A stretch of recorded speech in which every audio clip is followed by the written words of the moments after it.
Je me suis levée ce matin avec une envie d'air frais et de nature. J'ai pris avec moi un thermos de thé bien chaud et un livre, et je suis sortie pour me promener en forêt.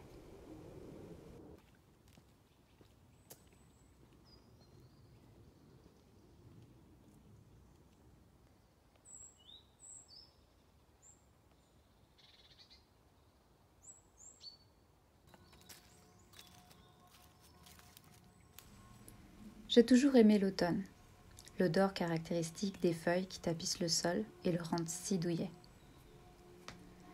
L'air de plus en plus frais qui pose des baisers glacés sur les joues. Le brouillard qui se pose sur le paysage, tel un fantôme dans l'attente des premiers rayons de soleil.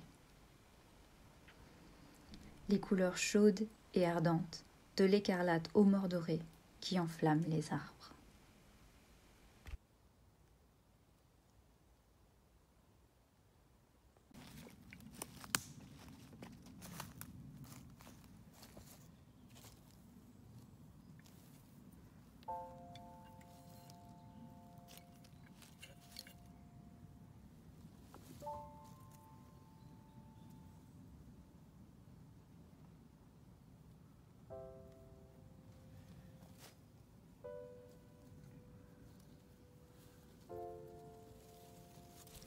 Je me suis trouvé un petit coin douillet pour lire Sous les cimes dorées. C'est un livre sans grande prétention, mais qui avait cet élément cocooning dont j'avais besoin ce matin. Un homme qui se promenait avec son chien m'a souhaité le bonjour, de la surprise et de l'amusement dans la voix. J'imagine que des gens qui lisent dans la forêt ne sont pas monnaie courante.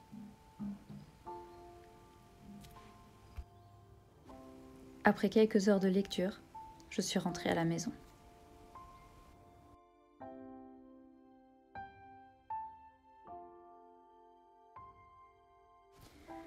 Il y a un stand près de chez moi qui vend des citrouilles de toute taille, de toutes sortes.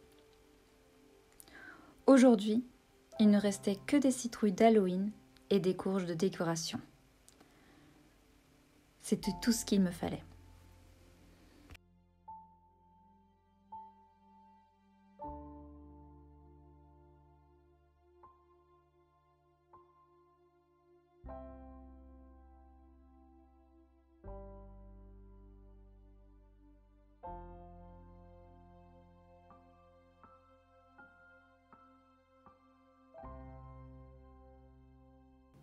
Alors voici les petites courges que j'ai achetées. Je les ai lavées pour enlever le sable, la terre qu'il y avait dessus.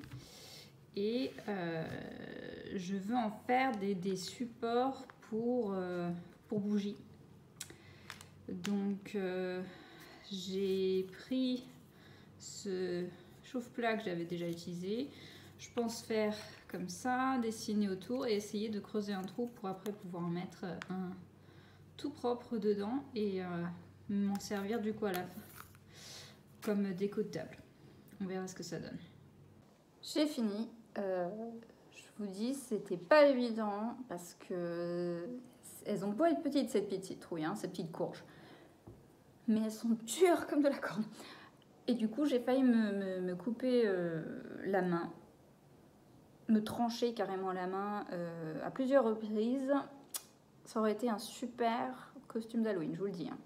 Mais bon, j'y suis parvenue, en tout cas pour la plupart. Donc voilà, voici. Celui-là aussi, et celui-là, il en a carrément deux. En revanche, lui, je suis pas arrivée. Donc ça va faire de la déco quand même, mais sans bougie. Maintenant, je vais essayer de faire les grosses citrouilles d'Halloween. J'en ai deux. Et j'ai deux motifs que j'ai trouvés sur internet et que je vais essayer. Mais bon, comme j'ai pas vraiment les outils pour, ça va pas être facile.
Ça y est, Halloween comme on le connaît est terminé, mais pas du tout la fête qui a donné son origine.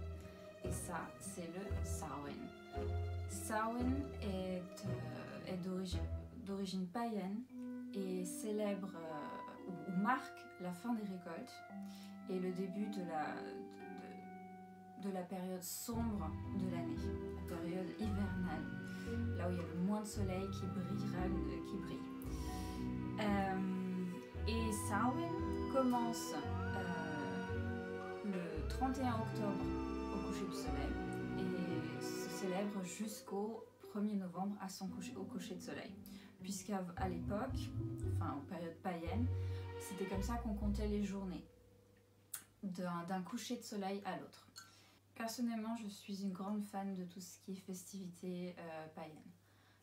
Je trouve qu'elles marquent les saisons d'une manière absolument magique et tellement liée à la nature, et ça me plaît énormément. Je vous retrouve dans quelques jours pour une petite sélection de recommandations de livres pour la saison d'automne. 75 years later.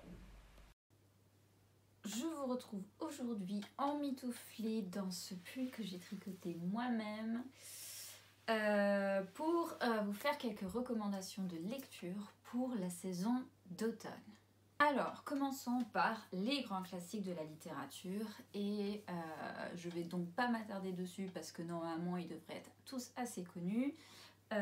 Pour le côté épouvante, horreur, nous avons naturellement Frankenstein, mais également Dracula. Des deux, celui que j'ai préféré était Dracula. Ensuite, pour le côté atmosphérique, nous avons bien entendu Jane Eyre, qui est mon classique préféré. Et celui que je viens de relire, Wuthering Heights de Emily Bronte, qui aussi pour le côté atmosphérique de la nature, de la violence des sentiments, est absolument parfait. Et je le conseille en plus pour le mois de novembre. Nous avons ensuite le côté un peu policier, mystère, thriller.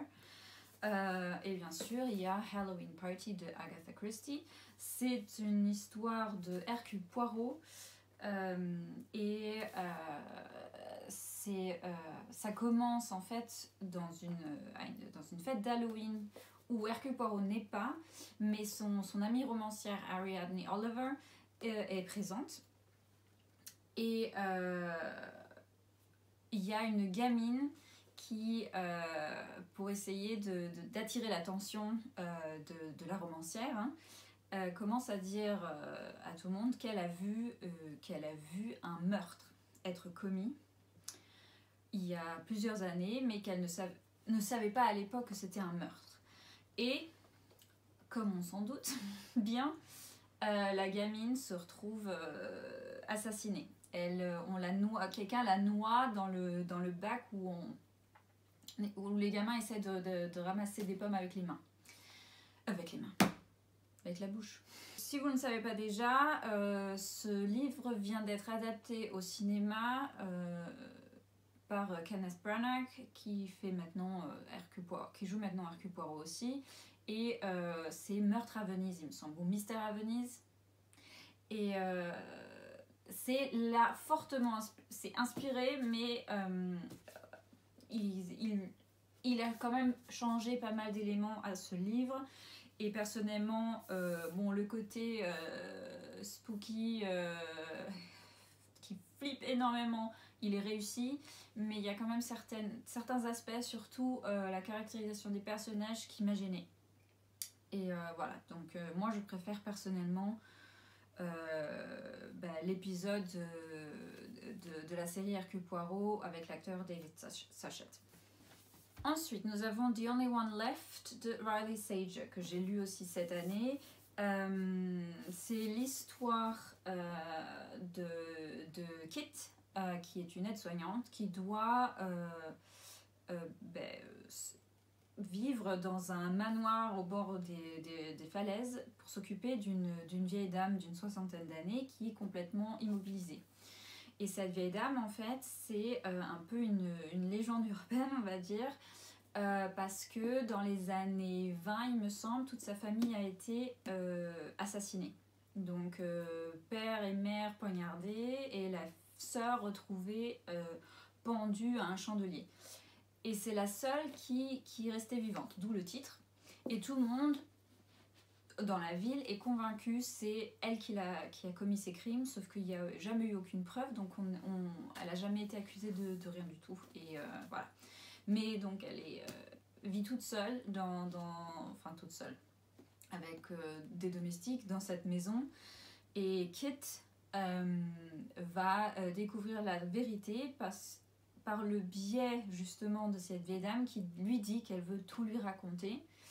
Et ah oui, parce que en plus de tout ça, elle est muette, la vieille dame. Hein. Donc pour compliquer la chose, elle peut seulement écrire d'une main, elle peut bouger seulement un doigt et elle écrit donc sur une machine à écrire.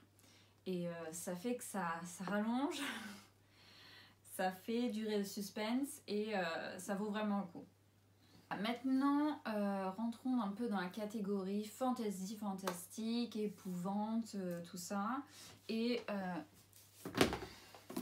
je vais commencer par celui-ci, Cackle, de Rachel Harrison, qui est un livre qui ne plaît pas à tout le monde, je pense, parce qu'il est assez lent.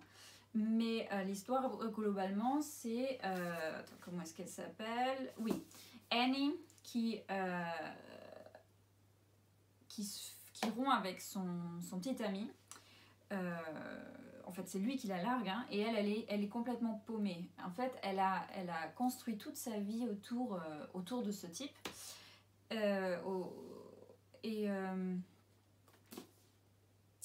Et elle se sent complètement perdue dans cette situation.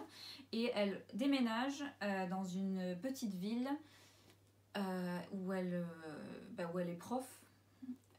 Et dans cette petite ville, elle rencontre une femme splendide, super belle, et qui est aux petits soins avec elle, qui est super gentille, super mystérieuse. Les gens aussi dans le village, ils ont une relation un peu bizarre avec elle, comme si elle était...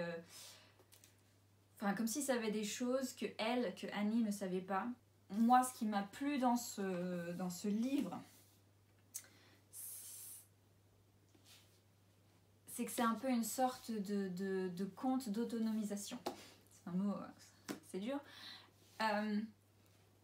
C'est un peu le parcours de Annie qui, de vie définie par un homme, passe d'une vie définie par ses besoins à elle, par la conviction que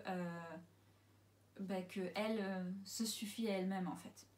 Nous avons ensuite Equal Rights de Terry Pratchett et le titre est un jeu de mots avec Equal Rights, R-I-G-H-T-S, qui veut dire les droits égaux pour du coup hommes et femmes, puisque cette histoire raconte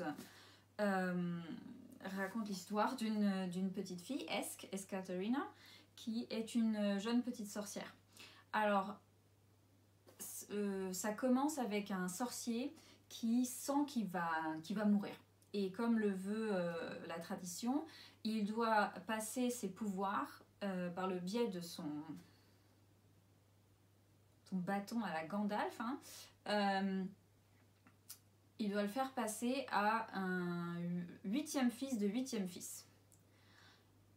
Sauf que quand il arrive dans la maison en question, le bébé y naît et trop tard, il se rend compte que ce 8e fils est en fait une fille, mais il n'a pas le temps de changer d'avis puisqu'il est en train de mourir et donc ses pouvoirs passent à cette petite fille. Et donc toute l'histoire tourne autour de une sorcière, ça s'est jamais vu, il n'y a que des sorciers, et c'est toute une satire de la société avec Terry Pratchett. Alors c'est un livre parmi beaucoup de livres de son monde Discworld et qui est basiquement que de la satire de société. Et si vous voulez un peu rire et tout, je vous le conseille vivement. Nous avons ensuite Gallant de V.E. Schwab, qui raconte l'histoire d'Olivia, qui est une orpheline qui a comme plus chère possession le journal intime de sa mère, qui au fil des pages on se rend compte que sa mère peut sombre dans la folie. Et alors Olivia, particularité, elle est muette. Ce qui est une particularité que je ne vois pas souvent dans les livres, surtout les personnages principaux en fait. Et un jour, Olivia reçoit une lettre mystérieuse qui l'invite à rentrer chez elle, au manoir familial qui s'appelle Gallant. Et sauf que quand elle débarque, son cousin, qui est le dernier de sa famille à être encore en vie, ne l'attend pas du tout et personne ne sait qui a envoyé cette lettre mystérieuse. Et je ne pense pas que ça se passe en automne, mais il y a un côté atmosphérique qui colle énormément pour cette saison en fait. Dans The Haunting of Evelyn Jones, nous avons une gamine de 11-12 ans, qui adore lire, mais surtout des livres de fantômes, de présence paranormale, etc. Elle aime tout ce qui est un peu ce côté mystique, mystérieux. Et quand elle doit passer quelques semaines avec sa tante, il me semble en Cornouailles, quelque chose comme ça, elle va se procurer un livre qui raconte plusieurs histoires de fantômes ou un peu mystiques de différentes zones du pays. Et l'une de ces histoires, la dernière en fait, toutes les feuilles sont arrachées. Et elle se pose la question de pourquoi. Et elle fait des recherches là-dessus et il y a une histoire assez étrange et flippante derrière tout ça. Et franchement, quand je l'ai lu, si c'était le soir, avant d'aller me coucher, il fallait que je fasse autre chose avant pour essayer d'enlever ces images d'épouvante, parce que sinon je craignais de faire des cauchemars. Mais je conseille vivement ce livre, non seulement pour ce côté un peu flippant si ça vous plaît, mais surtout pour ses descriptions. Il y a un côté imagé tellement bien fait, j'avais vraiment l'impression de voir toutes les images sous mes yeux. Je n'en parle pas souvent et pourtant c'est un livre qui m'a beaucoup plu, c'est Every Heart a Doorway de Shannon Maguire. Et basiquement c'est tout petit, c'est l'idée en fait que il y a plein d'enfants qui disparaissent à un moment de leur vie pour entrer dans des mondes magiques, mais ils reviennent tous ces gamins. Et c'est un peu ce choc de revenir à la vie normale après avoir vécu ces aventures-là. Donc ça parle de cette perte de la magie. Il y a un côté psychologique derrière avec ce deuil de tous ces enfants qui sont tous différents et qui étaient chacun dans un monde qui avait été fait pour eux d'une certaine manière, d'où le titre Every Heart a Doorway. Donc pour chaque cœur, pour chaque âme, il y a une porte qui s'ouvre pour un monde qui leur correspond. J'ai juste été déçue qu'il y ait moins une étude psychologique approfondie de comment revenir à une vie normale. Ça parle surtout de la perte, mais pas de l'adaptation du coup. Mais sinon, j'ai trouvé l'idée absolument géniale. Et même si c'est pas forcément en automne, je pense que c'est idéal pour la période.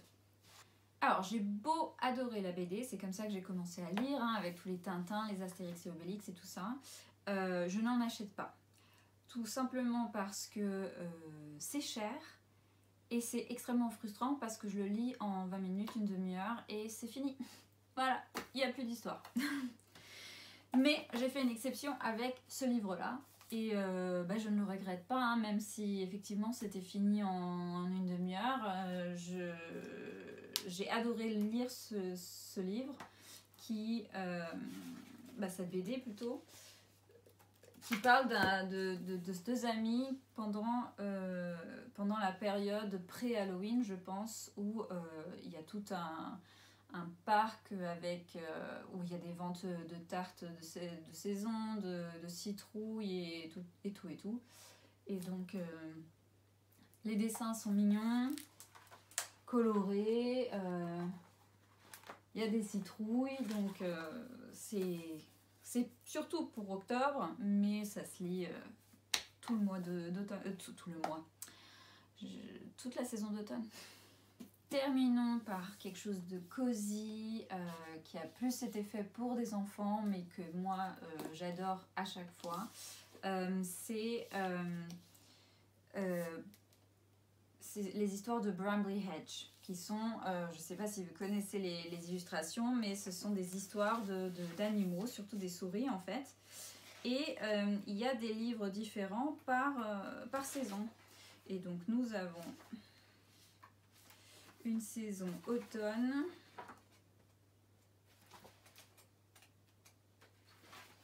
Voilà, Autumn Story, avec des illustrations mais absolument sublimes. Regardez-moi ça. Voilà, donc c'est vraiment pour se plonger dans l'époque de la saison avec voilà, les champignons, les pommes, toutes les choses qui se récoltent en fait et qui se gardent dans les petites maisons de souris. Enfin, je trouve ces dessins absolument géniaux. Et comme il y en a par saison, il y en a aussi un conte de Noël. Moi, je me plonge souvent dans ces histoires, même si je les connais déjà. Juste pour ce petit monde de souris tout à fait adorable. Voilà mes conseils lecture. Dites-moi si vous en connaissez ou si vous avez envie de découvrir quelques-uns de ces livres. Je suis curieuse de lire ce que vous avez à me dire. Alors, je termine cette vidéo avec une petite annonce. Normalement, je publie toutes les 2 semaines une nouvelle vidéo, mais cette fois-ci, ça va pas le faire parce que le 19 novembre, je pars en vacances. Je pars en Écosse et j'ai trop hâte. Ce qui fait que la prochaine vidéo qui aurait dû tomber le 24 novembre, il n'y en aura pas. Voilà.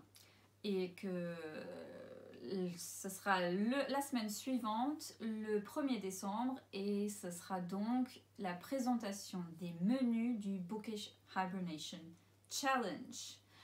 Un challenge de lecture de ma création. Et j'ai hâte que vous découvriez les menus et de voir si quelques-uns parmi vous voudront participer à ce défi de lecture.